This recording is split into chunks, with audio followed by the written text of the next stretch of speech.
My name is JdlF. My two boys, Philip and Hugo, were both at Ruzawi. I sat on the Board of Governors from 2000 to 2006. That was the advent of land reform and the first cycle of hyperinflation. Those were indeed challenging times. And yet again now we find another testing chapter in our country's history. Paul Davis, the Ruzawi headmaster, had heard about a personal development course that I had taken, and asked me to put together a short video on my reflections on parenting and the critical building blocks for the future of our children.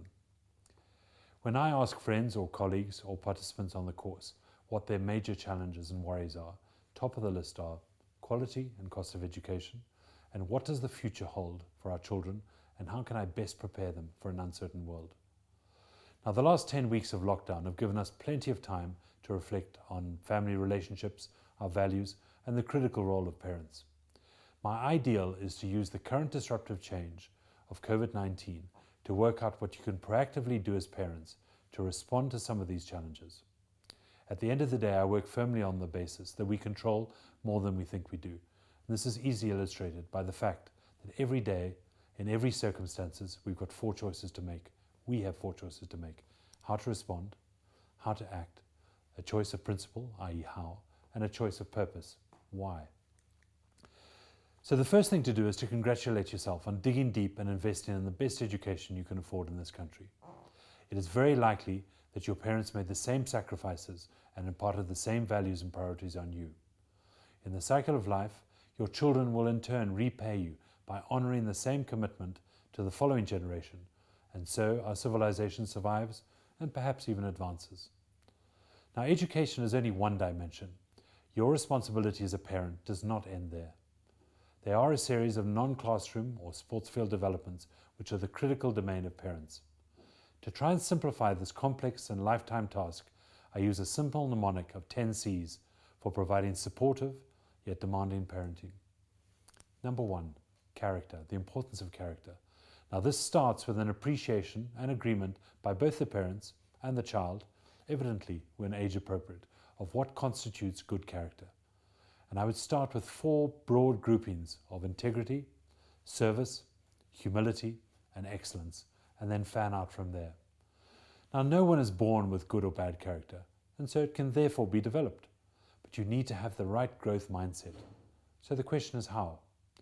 Good character is developed from good and consistent daily habits. For instance, you become more compassionate by regularly doing compassionate things. So I'd encourage you to define and debate admirable character traits, formalize them, i.e. write them down, and start working on these habits. Number 2, compassion, or caring, consideration, i.e. thinking of others before yourself. Now, if a teenager has not picked up this key value trait by the time they leave home, it is less likely that they ever will. A cold and selfish heart is not a good starting point going out into the world. Number 3, confidence, or courage of your convictions, i.e. what is right. Now, we have a tendency to formulate our emotions and our ideas in terms of words and sentences. We eventually become the things that we tell ourselves. So parents need to closely observe these words and alter the discourse if needed. Watch out for phrases like, don't know, I'm not good enough, or I'll do it tomorrow. Number 4, communication and collaboration. Listening, speaking, and writing are all still critical life skills, even more so when we need to rely on technological means of keeping in touch, and thereby losing the subtlety of the message that needs to be conveyed. We need to bear in mind that empathetic listening comes not only from what you hear, but also from what you see and feel from the speaker. Number 5, critical thinking.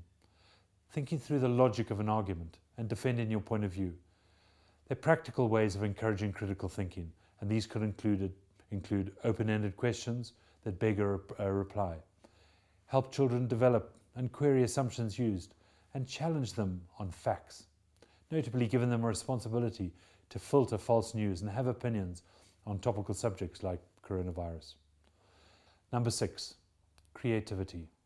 Now, this comes from mastering a domain, creating passion, and then drive. Keep asking the questions, which beget other questions, and will slowly turn interest into passion. Perhaps the most important dimension of this C, especially in these current circumstances, is to challenge your children and yourselves to identify a positive in every situation rather than falling back on the easier negative. Number 7, change. Being adaptable enough to embrace the inevitability of change.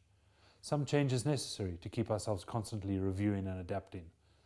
Zimbabwe has been good at providing change and preparing our children for an uncertain world. But this said, too much change can be disruptive for some children and needs to be managed. And again, COVID has prompted us all to think more deeply about the statement from Viktor Frankl, the Holocaust survivor. When you're no longer able to change a situation, you're challenged to change yourself. Number 8, curiosity in all things. Ask, explore, try, discover. This is the route to developing interest and becoming less one-dimensional. Eleanor Roosevelt wrote, "There's no greater gift for a child than the gift of curiosity." Number 9, control, or willpower, self-discipline.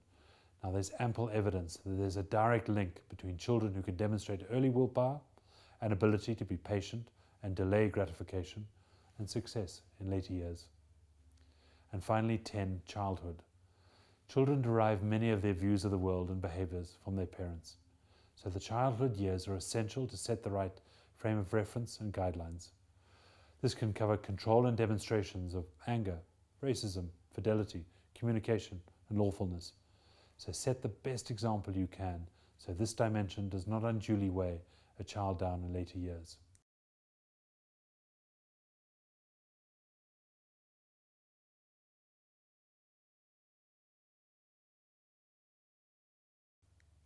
And so we come full circle. It's not the challenge of your children's future which is most important, but your response to it, and you control that response. So I hope that this video and the 10 C's give you some ammunition as a parent to help and develop your children, and by implication, yourselves. If you're interested in these topics and personal effectiveness, you can find out more on my website. Please sign up to receive newsletters and more in-depth courses on offer. I hope that you will reflect on these themes and share them with friends. Stay safe and good luck, you parents of Lonely Nights. Thank you.